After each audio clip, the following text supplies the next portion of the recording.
Welcome to new TV Telugu. ఇప్పుడు AP top 10 చూద్దాం.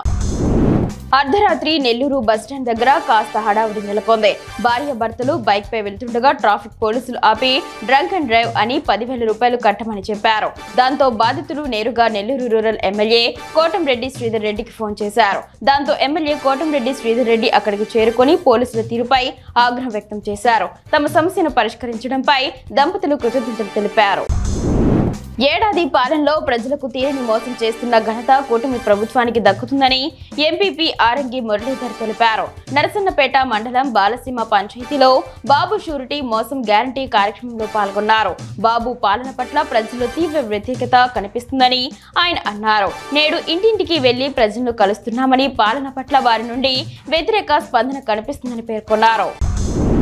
సుపరిపాలన తొలి అడుగు భాగంగా రాజధాని ప్రాంతాలైన మల్కాపురం మరియు వెలగపూడి గ్రామాల్లో తెనాలి శ్రావణ్ కుమార్ పర్యటించారు. ఈ సందర్భంగా ఇంటింటికి తిరుగుతూ కరపత్రాలు పంచుతూ ప్రభుత్వ పథకాలు అందుతున్నాయా లేదా అంటూ అడిగి తెలుసుకున్నారు. దీని నేపథ్యంలో కొందరు స్థానిక సమస్యలు ఎమ్మెల్యేకు తెలపగా సత్వరమే పరిష్కరించేందుకు కృషి చేస్తానని హామీ ఇచ్చారు. ప్యాపిలి మండలం ఆలేబాద్ తాండాలో నాటుసారా తయారీ సరఫరాలో పాలుపంచుకున్న 6 మంది నేరస్తులను ఎక్సైజ్ అధికారులు అరెస్టు చేశారు. వారి వద్ద నుంచి 672 టెట్రా ప్యాకెట్లు 35 లీటర్ల నాటుసారా స్వాధీనం చేసుకున్నారు. Dhone prohibition and excise CI Varalakshmi నేతృత్వంలో ప్రత్యేక దాడులు జరిగాయి. అదుపులో ఉన్న వారిపై కేసులు నమోదు చేశారు. కర్ణాటక, మహారాష్ట్రలో కురుస్తున్న భారీ వర్షాల కారణంగా కృష్ణానది దాని ఉపనదులపై వరద పెరిగింది. దీంతో శ్రీశైలం జలాశయానికి భారీగా వరద ప్రవాహం చేరుకుంటోంది. ఈ నేపథ్యంలో అధికారులు 5 గేట్లను 10 అడుగుల మేర ఎత్తి నీటిని దిగువకు విడుదల చేస్తున్నారు. ప్రస్తుతం 2,32,290 క్యూసెక్కుల నీటి ప్రవాహం వస్తుండగా 2,01,743 క్యూసెక్కుల నీటిని వదులుతున్నారు. అధికారులు వరద పరిస్థితిని గమనిస్తూ అవసరమైతే మరిన్ని గేట్లను ఎత్తేందుకు సిద్ధంగా ఉన్నారు. మదనపల్లె మండలం అంకిశెట్టిపల్లె సర్వే నెంబర్ 15లో 75 ఎకరాల్లో పేటి గంగమ్మను గ్రామస్తులు పూజించే నల్లగుట్ట ఉంది. బుద్ధిని విగ్రహం పెట్టి గుట్టకు గొర్రెలు, మేకలు, పశువులు రాకుండా చేయడమే కాకుండా గ్రామస్తులపై కేసులు పెట్టారని సబ్ కలెక్టర్ మేఘస్వరూప్ కు అంకిశెట్టిపల్లి సర్పంచ్ శరత్ రెడ్డి గ్రామస్తులు ఫిర్యాదు చేశారు. ప్రభుత్వ భూమిని స్వాధీనం చేసుకుని గ్రామస్తుల పశువుల మేతకు ఇబ్బంది రాకుండా చూడాలన్నారు. పెనుగొండ కంతేరు రహదారి పూర్తిగా గోతులతో నిండి ఉండడంతో వాహనదారులు, స్థానిక ప్రజలు తీవ్ర ఇబ్బందులు పడుతున్నారు. ఇటీవల కురిసిన వర్షాలతో రోడ్డు పరిస్థితి మరింత దయనీయంగా మారింది.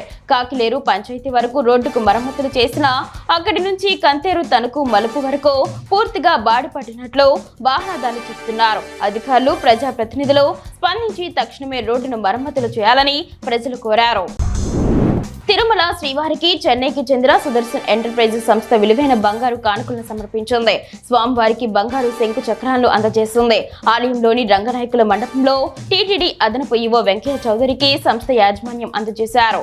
2.5 కిలోల బంగారంతో రూపొందించిన శంకు చక్రాల విలువ దాదాపు 2.4 కోట్లు ఉంటుందని తెలిపారు. ఈ సందర్భంగా దాతలు స్వామివారికి ప్రత్యేక పూజలు నిర్వహించారు.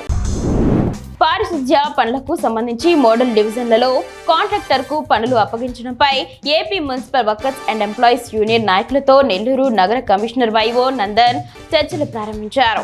నెల్లూరు కార్పొరేషన్ కార్యాలయంలో municipal workers and employees union ప్రతినిధులను పిలిపించి సమ్మెకు గల కారణాలను ఆరా తీశారు. ప్రతి ఒక్కరూ విధులకు హాజరు కావాలని కోరారు. సీతంపేట మండలం పాత పనుకు వలసలో బాబు షూరిటీ మోసం గ్యారంటీ కార్యక్రమాన్ని పాలకొండ మాజీ ఎమ్మెల్యే విశ్వసరాయ్ కళావతి నిర్వహించారు. కూటమి ప్రభుత్వ పాలనలో పడుతున్న అవస్థలను కళావతికి స్థానిక ప్రజలు వివరించారు. రేషన్ డోర్ డెలివరీ లేక ఇబ్బందులు పడుతున్నామని ప్రజలు ఆవేదన వ్యక్తం చేశారని కళావతి తెలిపారు.